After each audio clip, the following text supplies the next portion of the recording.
Brevemente, después de que su esquema, es decir, el de Bugnini, fue aceptado por la comisión preparatoria, Bugnini fue de repente depuesto, es decir, eliminado como secretario de esa comisión y perdió su cátedra como profesor en la Universidad Lateranense en el mismo caso.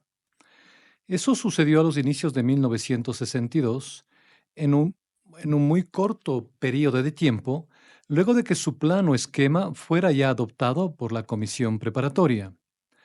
Debido a quién era y a lo que estaba haciendo, casi nadie cree que estos movimientos se han dado sin el conocimiento y probablemente sin la aceptación y permiso de Juan 23, mayormente sin su consentimiento. Perdido ya su poder, parece que en 1962, Bugnini desaparece del escenario y así aparentemente perdió toda su autoridad. Sin embargo, para nuestra sorpresa, dentro de no muy poco tiempo, Juan 23 muere, Pablo VI es elegido y nombra a Bugnini como secretario del Consejo Oficial para que implemente los cambios a la nueva misa que el mismo Bugnini guió en la comisión preparatoria 2 años antes. Entonces, ya en 1964, se convirtió en el secretario de la Comisión para la Implementación de la Constitución sobre la Liturgia, grande título para un cuerpo que se refiere como el Concilium. Casi nadie sabe el por qué fue despedido por un papa y vuelto a seleccionar por otro, pero ahora se encontraba ya en una posición de gran poder para empujar el mismo plan que él desarrolló y escribió 2 años antes. Ahora, algo muy rápido en relación al Papa Pablo VI.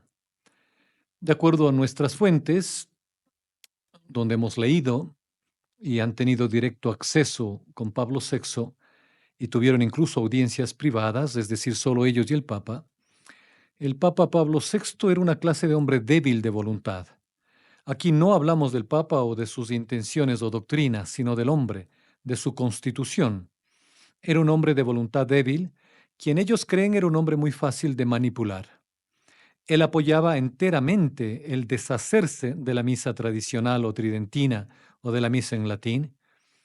Dicen que él quería verla fuera de la iglesia. Y parece que solo fue un extraño retenedor quien le impidió actualmente eliminarla. Cuando se empezaba a escuchar que el Papa trataba de eliminar totalmente a la misa tridentina, un número de católicos prominentes escribieron una carta personal pidiéndolo que no lo haga. De acuerdo a varios reportes, fue la presencia del nombre de Agatha Christie en la lista de las personas que firmaron la carta lo que le hizo reflexionar y gracias a estos prominentes católicos ingleses no abolió la misa. Entonces entendemos que la misa tradicional, la misa de siempre, nunca ha sido abolida.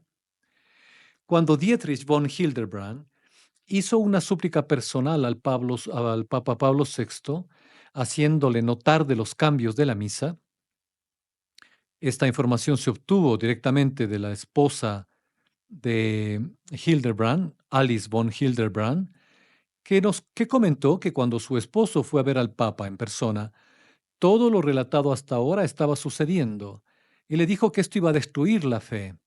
Es horrible, le dijo, va a destruir la fe de los católicos. La teología de la misa ha desaparecido y ha sido sustituida por otra cosa.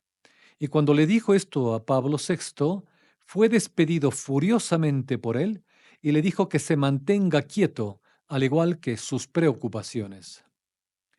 Esto, como acabo de decir, viene directamente de la boca de la esposa de Hildebrand. Ella comentó que esto profundamente perturbó a Dietrich von Hildebrand, y es allí cuando cambiaron sus escritos. Antes de este evento, sus escritos eran filosóficos de una hermosa profundidad. El Papa Pío XII lo llamaría el doctor de la Iglesia, el doctor del amor.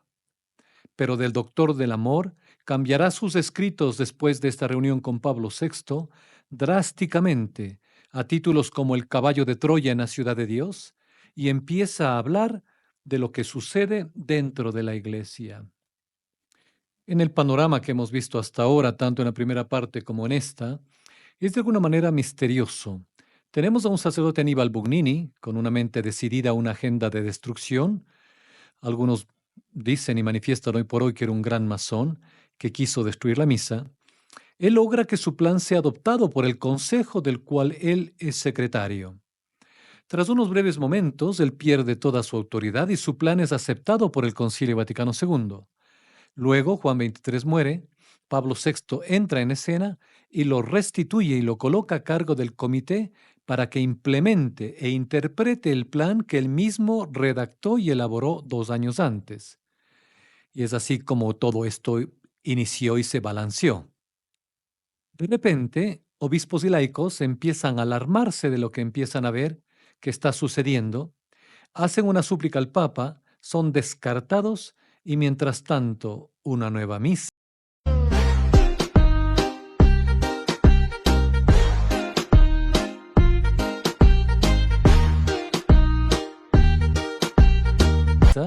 empieza a gestionarse que casi totalmente resta importancia a toda la adoración católica a favor de un acercamiento protestante amigable. Eso era lo que sucedía en Roma. Esto es extremadamente importante y necesito hacer hincapié en lo siguiente. Lleven este mensaje a casa. La validez de un sacramento sucedió el sacramento.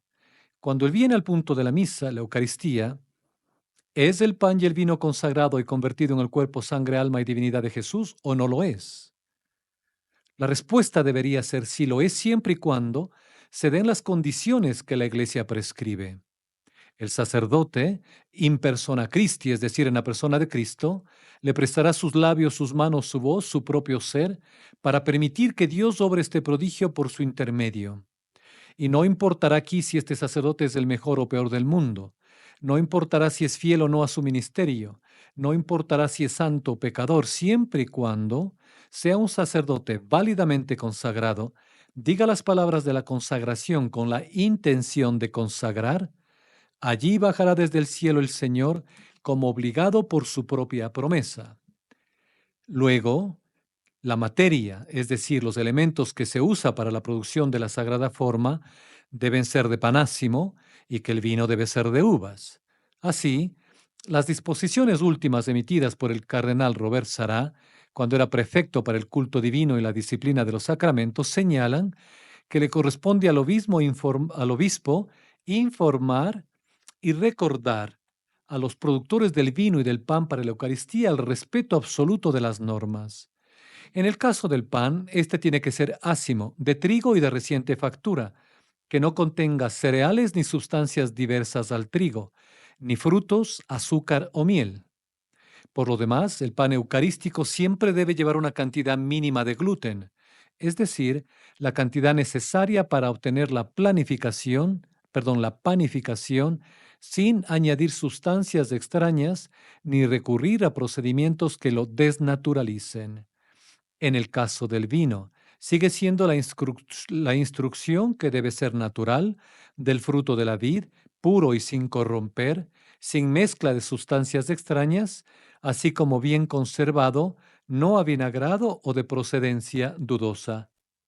Y aquí es un grave problema de que hay lugares, y recuerdo haber visto un video de un sacerdote ecuatoriano que denunciaba que en algunos conventos, en algunos lugares donde se producen ya las hostias para consagrar y el vino, no siguen las normas del Vaticano. Por eso la pregunta es grave. ¿Están utilizando lo que la Iglesia prescribe para consagrar? ¿Hay consagración o no? Dicho esto, como si fuera poco, ahora, ¿por qué las palabras de la consagración se deben pronunciar en latín? Las palabras de la consagración se pronuncian en latín porque este era el idioma tradicional de la Iglesia Católica. El latín era el idioma de la cultura y la erudición en la época de la Iglesia primitiva y se mantuvo como el idioma oficial de la Iglesia durante siglos. Aunque el uso del latín ha disminuido en la liturgia, las palabras de la consagración siguen pronunciándose en latín en la liturgia romana como una forma de preservar la tradición y la unidad de la Iglesia. ¿Qué pasa si el sacerdote no pronuncia las palabras de la consagración correctamente? La Iglesia Católica enseña que las palabras de la consagración son esenciales para la validez de la consagración. Si el sacerdote no pronuncia las palabras de la consagración correctamente, la consagración no es válida. Sin embargo, Es importante recordar que la Iglesia Católica también enseña que la intención del sacerdote es esencial para la validez de la consagración. Si el sacerdote tiene la intención de consagrar el pan y el vino, incluso si comete un error al pronunciar las palabras de la consagración puede ser válida. Estamos hablando de que sí, lo que están haciendo ahora en la nueva misa es una auténtica adoración católica. El hecho de que si es lícita o no será material para otra exposición. La pregunta actual es de si, ¿es así como los católicos adoran a Dios? ¿Es el culto que Dios le agrada? ¿Es esto una ruptura con el pasado tan violenta que no se puede decir que ahora es una auténtica adoración católica como la hemos entendido? ¿Ha sido la teología detrás de la misa tan manipulada, torcida y deformada que los católicos que van a esta misa ignoran gran parte de esta teología? Comparada con la misa de siempre, la misa tradicional, la misa tridentina, este es el punto, no de que si es válida o no. Para resaltar algo, uno puede recibir un sacramento válidamente y en el proceso tener la fe en peligro. Por ejemplo, si usted va a la confesión y, digamos, confiesa que ha cometido adulterio y de hecho lo ha cometido y recibe la absolución y las cosas que pasan en la confesión, contrición, propósito de enmienda, etcétera, nos preguntaremos, ¿es la confesión válida? Sí. ¿Ha sido absuelto? Sí. ¿Ha desaparecido el pecado? Sí. Todo este sucede cuando se dan las condiciones que pide la Iglesia para que la confesión sea sacramental. Pero si el sacerdote le dice al final de la confesión, oh, a propósito, no se preocupe, lo que usted ha hecho no es realmente un pecado. Yo conozco a su esposo y no es tan atractivo que digamos, es un hombre feo. Entonces usted está recibiendo un pase libre para el gran pecado del adulterio. Su fe en esta instancia ha sido dañada. ¿Es el sacramento válido? Sí. Y en el lado opuesto, ¿ha sido dañada su fe? Terriblemente. Sí. Entonces, insisto, no estamos hablando de la validez de la misa. Lo que hablamos es de si un auténtico acto de adoración católica es verdaderamente lo que sucede en este nuevo sordo. ¿Es también lo que sucede detrás de escena un posible detrimento a su fe? Esa es la pregunta que deberíamos hacernos. Y es la misma pregunta que cientos de miles de personas se lo hacen tanto escritores a quienes nos estamos refiriendo y que hemos consultado. ¿Es esto un peligro? ¿Qué es lo que sucede? Este es el punto de estas reflexiones. Es por esto que el Papa Benedicto XVI emitió su motu propio para la vuelta a la misa de siempre. De no haber problema con el Novus Ordo, con la nueva misa, a medida que la experimentamos en muchas de nuestras parroquias diariamente en todo el mundo, no habría el Papa no solo levantado la excomunión a los obispos de la Fraternidad San Pío X, sino insistido en la necesidad de celebrar la Santa Misa como siempre lo ha hecho la Iglesia. Porque estaría bien estar como estamos, con la Novus Ordo, pero no. Había un grave problema, un nuevo orden para una nueva Iglesia. Si es que no habría problema con esto, no habría ningún llamado de Roma, particularmente con Benedicto XVI, para revisar esto. No habría tampoco esos miles de libros de mentes brillantes que han escrito sobre el tema. No estoy creando esto de mi propia iniciativa, sino al contrario, estoy siendo eco de lo que estos autores nos dicen y cientos de horas de investigación que apoyan este programa. Y si Benedicto XVI y la tragedia en la Iglesia nos manifiestan que hay que verdaderamente arreglar algunas cosas, es algo a lo que nosotros necesitamos poner atención. Es por esto el porqué de estas reflexiones en el programa. Además, no es difícil entender que los católicos estén perplejos ante semejante cambio de situación, pero no son muchos, porque los demás se han adaptado a ese nuevo espíritu, a ese nuevo orden. Es más, tenemos muchos otros motivos para estar preocupados. A medida que van pasando los años, estamos viendo cómo transforman el fondo y la forma de las prácticas religiosas que los adultos o como adultos habíamos conocido en la primera parte de nuestra vida. En las iglesias se han ido retirando los altares, se han ido cambiando el altar por una mesa, que suele ser móvil, y se la coloca a un lado. El sagrario no ocupa ya el lugar de honor, y la mayoría de las veces se disimula poniéndolo sobre una columna a un lado, y si aún está en el centro, el sacerdote al decir la misa le da la espalda. El celebrante y los fieles se dan la cara a cara y dialogan. Y el celebrante es el presidente. Cualquier persona puede tocar los vasos sagrados, que se suelen reemplazar con canastas, bandejas y vasos de cerámica. La comunión, que ya se recibe en la mano, la dan los seglares y también las mujeres. Se trata al cuerpo de Cristo sin reverencia, provocando dudas sobre la realidad de la transubstanciación. Porque si eso que toco es Dios, qué poco es Dios. Vamos a escuchar, a leer algunas citas de varios protestantes en referencia al Novus Ordo, la nueva misa. Los protestantes que estuvieron en el concilio como observadores y eran muy conocedores de los documentos, fueron sorprendidos de la magnitud con que los documentos aceptaron la teología protestante.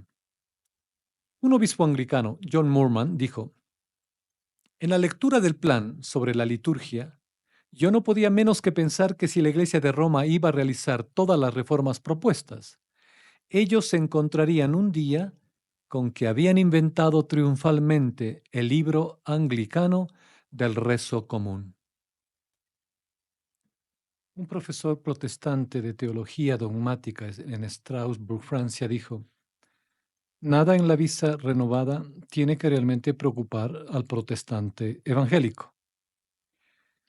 Y otros ejemplos. Max Turian manifestó: las comunidades no católicas podrán celebrar la Santa Cena con las mismas oraciones que la Iglesia Católica de la Nueva Misa de Pablo VI. Teológicamente, esto es posible.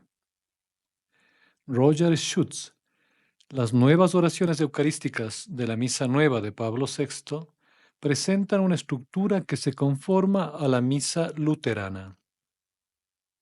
El pastor Voigt: lo que nosotros consideramos, y bien alto, un punto sobre el cual todos los protestantes concuerdan y no tienen divergencias sobre este punto, es que la misa puede ser una repetición del sacrificio de Jesucristo, que el Padre puede ofrecer el cuerpo y la sangre una vez más. Esto nos parece, y lo digo muy francamente, abominable. El que se pueda repetir algo que es único y perfecto, esto no puede ser repetido. Y el gran mérito del ordo de Pablo VI, es decir, la misa nueva, es que abrió un camino exactamente en este sentido y que es así como la Iglesia conciliar ha actuado. Lo que era intolerable de la misa de Pío V, yo lo escribí en el diario Le Monde y me refiero a eso frecuentemente, que muchos de nuestros antepasados en la fe preferían subir al caldazo antes que asistir a esa misa, y tenían un coraje, teológicamente, tenían razón, porque aquella misa no es posible en el campo evangélico a nuestros ojos. El pastor Jordan: así pues, en mi parroquia de Hamburgo, por ejemplo, usamos normalmente la plegaria eucarística 2 de la misa de Pablo VI como la forma luterana de las palabras de institución, omitiendo la oración por el Papa. En una revista protestante encontramos: las nuevas plegarias litúrgicas de la misa nueva de Pablo VI han abandonado la falsa perspectiva de un sacrificio ofrecido a Dios. Esta es una de las más importantes revistas protestantes. En una universidad protestante, nada en la misa renovada por Pablo VI puede disgustar ahora al cristiano evangélico. Bien, continuamos con este consistorio protestante.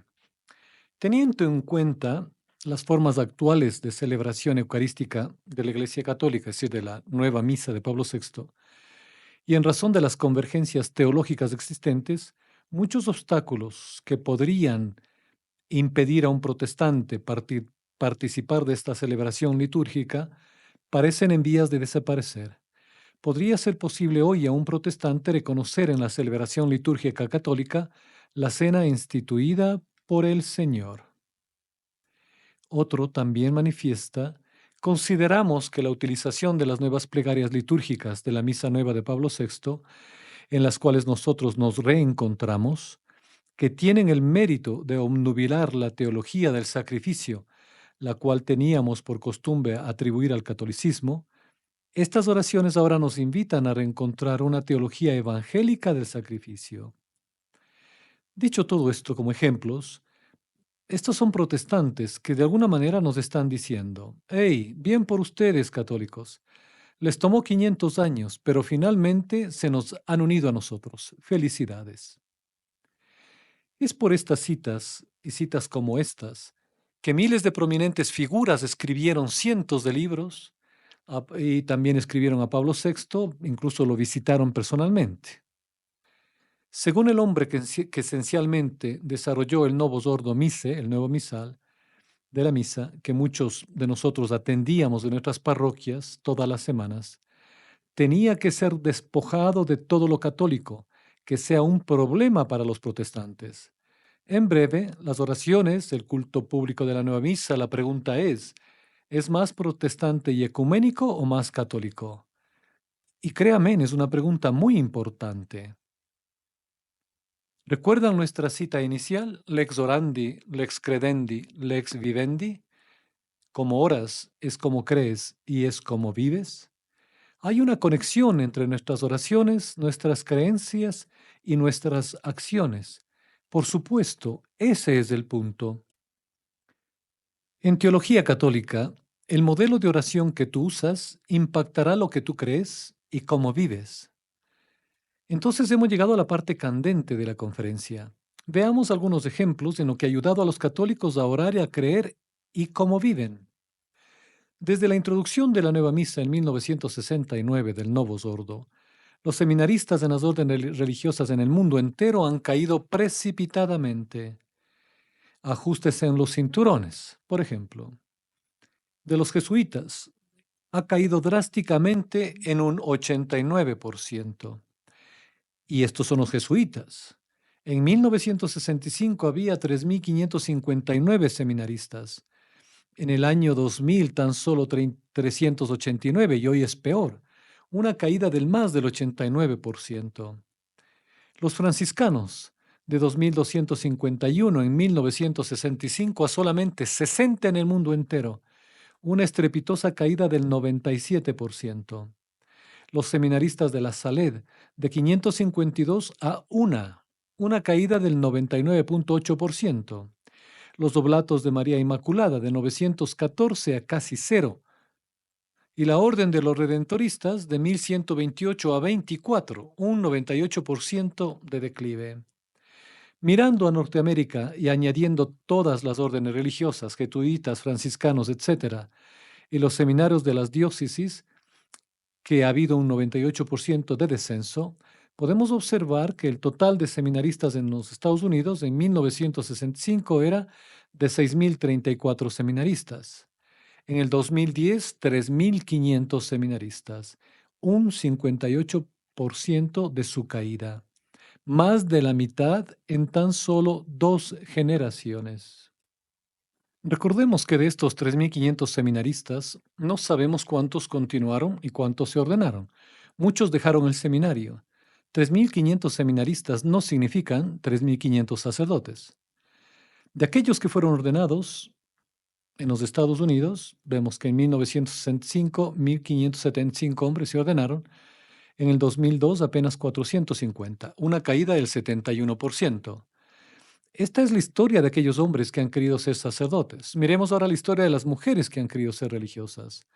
De acuerdo al centro Georgetown Center for Applied Research in the Apostolate, grupo conocido como CARA, el total de mujeres religiosas en los Estados Unidos en 1965 era de 179.954 religiosas mujeres. En el 2002 bajaron a 67.774 religiosas, una caída del 62%. Estas cifras son gigantescas y es una tendencia. Si miramos a la edad promedio de las religiosas es de 70 años.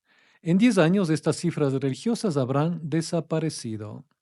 Y es por lo que vemos que en países otrora católicos, España, Italia, etcétera, muchas de las órdenes están desapareciendo. Veamos ahora los laicos. En general, en los Estados Unidos, antes de que la nueva misa sea introducida, casi un 75% de las personas atendía regularmente a la Eucaristía. 75%, una cifra que ahora suena increíble. Veamos la asistencia a la misa de los católicos. En América el 23%, en Italia el 30%, en Francia el 12%, en Irlanda menos de 50% al mes y en Canadá apenas el 14%. En Canadá, solo en la provincia de Quebec, el 95% atendía regularmente a la misa en 1950, ahora apenas el 5%. La fe ha sido eviscerada en estos 40 años o más. La declinación ha coincidido con la nueva misa. Como oras es como vives y es como crees. Estudio tras estudio vemos que católicos se han hecho protestantes, indiferentes y relativistas en vista a su teología y moralidad. De acuerdo a CBS News, los católicos que adoptan la teología y moralidad protestante son el 70% y no creen en la presencia real de nuestro Señor. Más del 90% rechazan las enseñanzas de la Iglesia Católica en anticoncepción. Los católicos abortan, usan anticonceptivos y se divorcian al mismo índice que los no católicos. Encuesta tras encuesta señala que los jóvenes menores de 30 años tal vez son más pro vida que sus padres, pero son más decisivamente pro vida homosexual. La mitad de los colegios católicos en América han sido cerrados desde 1965. El número de católicos de entre 18 y 30 años que asisten a la misa cada semana simplemente ha desaparecido, es menor al 5% y 95% de ese grupo de edad ya no va a misa. Y para aquellos que puedan decir o no se preocupen por esos números, ellos se casarán, tendrán hijos, y cuando eso suceda, ellos regresarán, piensan muchos de ellos. No, ellos no lo harán. Una encuesta reciente llevada a cabo hace unos meses nos dice que saben que esa es una historia de hadas. Ellos no regresarán nunca. El matrimonio, los hijos, no les hace regresar a la iglesia. No, no se puede negar el hecho que desde la introducción de la nueva misa, la iglesia en su carácter católico, de culto público y de su vivencia de la fe de los laicos ha sido simplemente eliminada del mapa. La fe ha sido tan devastada que cuando Benedicto XVI todavía era un cardenal Ratzinger dijo que la iglesia simplemente tendrá que hacerse pequeña, vivir en pequeñas casas como los primeros cristianos lo hicieron a los inicios del cristianismo. De hecho, en 1997 él manifestó: estoy convencido que la crisis en la iglesia que estamos experimentando se debe en gran medida a la desintegración de la liturgia. Cuando la comunidad de fe, la unidad mundial de la iglesia y su historia y el misterio de Cristo vivo no es ya visible en la liturgia, ¿dónde más entonces debe la iglesia hacerse visible en su esencia espiritual? Entonces, la comunidad está celebrando solo a sí misma una actividad que es completamente infructuosa, lo dijo el cardenal Ratzinger en 1997. Lo que él estaba describiendo es los servicios protestantes y ahora ecuménicos llamados Nueva Misa, Novus Ordo Missae, ya que en eso nos reuníamos a nosotros mismos y celebrábamos a nosotros mismos. En resumen, vamos a recordar cómo todo esto surgió. En 1960, Bugnini es electo secretario de la Comisión Preparatoria, responsable de redactar los documentos que serán presentados al concilio en pleno. En su papel, él escribió su esquema, el llamado esquema o plan de Bugnini, que es aceptado por la comisión. De ahí el plan Bugnini es presentado a los padres conciliares, quienes votaron para su aceptación en diciembre de 1963. Una vez oficial, su nombre cambió de esquema Bugnini a Sacrosanctum Concilium, el primer documento del Concilio Vaticano II. En 1964 el Concilium fue establecido, es decir, la comisión que estaba a cargo de implementar el Sacrosanctum Concilium. Esta era la comisión de la cual Bugnini estaba a cargo, un masón. Recordemos que el documento era el mismo que él escribió y redactó 2 años antes, y como secretario tenía la responsabilidad de promulgarlo y propagarlo por el mundo entero. Y es así como todo esto sucedió, y en todo el mundo la mayoría celebra esta misa Novus Ordo de origen masónica. Estos hechos, desde su redacción a su promulgación, implementación y difusión, hizo que un cardenal de Inglaterra, John Heenan, dijera: Dios no permita que la gente que escribió este documento sean también los que lo avancen. Pero Dios lo permitió. Pero eso fue lo que de hecho sucedió. En 1967, luego de unos pequeños pero incrementales cambios, Mugnino descubre al mundo su visión de la nueva misa en un sínodo de obispos en la Capilla Sixtina, bajo las gloriosas pinturas de Michelangelo. Existen informes de que esta misa fue tan repulsiva e inquietante que más de la mitad de obispos se pararon y salieron de la misa. Un obispo que estuvo en esto hizo el siguiente comentario después de que le preguntara a Bugnini de sus cambios radicales. Y dice: él, Bugnini, habló absolutamente como si nunca hubo una misa en la iglesia antes de él. Él habló de su misa normativa como una nueva invención, una nueva misa. Estos comentarios fueron luego repetidos por gente como el cardenal Ratzinger y dijo: en lugar de la liturgia, como fruto de desarrollo, vino una nueva liturgia fabricada. Abandonamos el proceso orgánico vivo de crecimiento y desarrollo durante siglos y lo sustituimos, como en un proceso industrial, con una fabricación banal de un producto terreno. Miren quién hace estos comentarios y a pesar de todas las objeciones, y cuando llegó el tiempo de las votaciones de los obispos, el documento pasó. Miremos cómo fueron los votos. 71 aprobaron, 43 no aprobaron y 62 aprobaron con reservas, algunas de ellas muy serias. Esta era la misa que ellos vieron en la Capilla Sixtina en 1967. No obstante, 2 años después, Pablo VI oficialmente promulgaba la misa de Bugnini con muy pocos o ningún cambio a la presentada en la Capilla Sixtina, donde muchos obispos y cardenales se escandalizaron. El documento oficial es llamado Constitución Apostólica del Nuevo Misal Romano y fue el trabajo de base para la misa que vemos hoy en día en las parroquias. Luego de esto, el arzobispo Bugnini festejaba al respecto en 1974 y manifestó: la reforma litúrgica es una conquista principal de la Iglesia Católica, y esto tiene dimensiones ecuménicas, ya que las otras iglesias y denominaciones cristianas ven en ello no solo algo para ser admirado en sí mismo, sino igualmente un signo del proceso adicional por venir.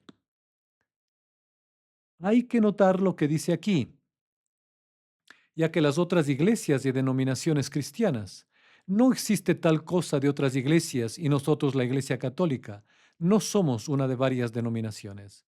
Las comunidades eclesiales protestantes son denominaciones, nosotros no. Nosotros somos la iglesia original que fue fundada por nuestro Señor Jesucristo sobre Pedro. Este es un arzobispo masón que iguala a los grupos protestantes que él equivocadamente llama iglesias con la Iglesia Católica, como si dijera: oh, todos somos iguales, de ahora en adelante podemos celebrar juntos, tomarnos de la mano, pero él está muy equivocado. Y Benedicto XVI, cuando era cabeza de la Congregación para la Doctrina de la Fe, corrigió este entendimiento de que todos somos iglesias. Solo hay una iglesia fundada por Cristo y es la Iglesia Católica. Todas las demás son comunidades eclesiales. Pero hay más. La redacción de este documento es tan imprecisa en muchos lugares que algunos piensan que fue deliberadamente escrito de esa manera. Incluso acusan a Bugnini de hacerlo ambiguo a propósito, para que la gente que venga después de él pueda interpretarlo de la manera que ellos deseen. De que no solo la teología detrás del documento es cuestionable, sino incluso sus varias implementaciones son consideradas ambiguas y abiertas a una variedad extensa de interpretaciones. Ahora, el cardenal Ginan, el que dijo que no se deje a aquellos que escribieron el texto que lo implementen, manifestó: un grupo determinado podría desmoronar a la oposición y producir una paciente fórmula tanto de una interpretación ortodoxa como modernista. Y era justamente por esta ambigüedad y apertura a una inmensa cantidad de interpretaciones que muchos vieron un peligro para los fieles, y es aquí donde otro cardenal de nombre Alfredo Ottaviani y otro cardenal Alfredo Bacci llegaron a alarmarse tanto que produjeron su propio documento y lo presentaron a Pablo VI, mientras los cambios empezaban a darse. Sus documentos se conocen como la Intervención Ottaviani. Y como le decían al Papa, le rogaban: usted tiene que leer esto. Es un análisis arrollador de la misa de Bugnini.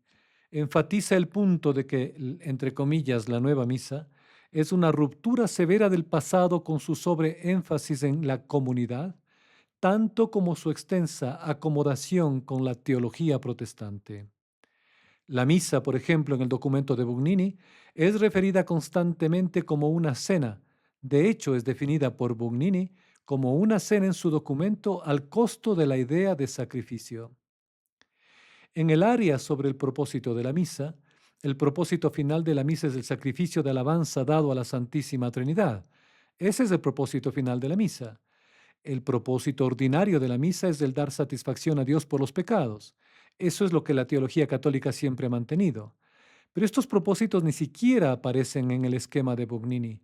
Esas distinciones ni siquiera están ahí. Esos propósitos ni siquiera existen.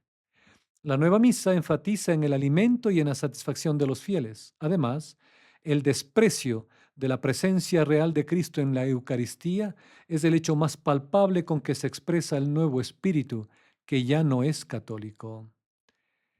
Misa vieja, para los que despectivamente la llaman así, a la misa vétero, la misa antigua, es adoración y culto a la Santísima Trinidad. Ahora estamos siendo alimentados y nos llevamos bien, nos dicen, y son totalmente dos diferentes estructuras. La intervención de Ottaviani toma especial reserva al término pan de vida y bebida espiritual. Y Ottaviani dice que son totalmente ambiguas y que pueden significar cualquier cosa.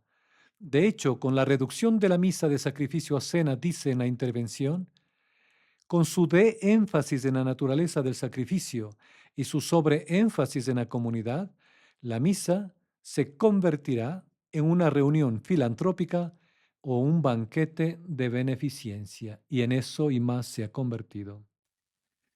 El lenguaje usado en la nueva misa confunde casi todo aspecto de la misa.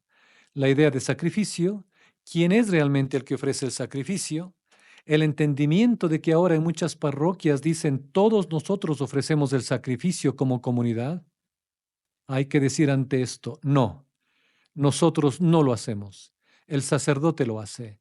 Por eso el sacerdote es sacerdote. Otra cosa, la idea de un altar versus una mesa. Se escucha, vengan alrededor de la mesa del Señor, y hay la ausencia total de la palabra transubstanciación. Con todas estas confusiones, la misma naturaleza de la fe en sí misma ha sido socavada. Y esto es lo que el cardenal Ottaviani enfatizaba. Lo cierto es que nos damos cuenta de que el Novus Ordo Missa, el nuevo ordinario de la misa, es decir, el nuevo rito adoptado después del concilio, sigue la línea de la noción protestante, o por lo menos se aproxima a ella peligrosamente. Para Lutero, la misa podría ser un sacrificio de alabanza, es decir, un acto de alabanza y de acción de gracias, pero de ninguna manera un sacrificio expiatorio que renueva y aplica el sacrificio de la cruz. Así, la teología previa es largamente descartada y sustituida, pero la pregunta permanece: ¿con qué ha sido sustituida? Y esto es a lo que daremos respuesta en el siguiente capítulo de esta temática. Que Dios nos bendiga.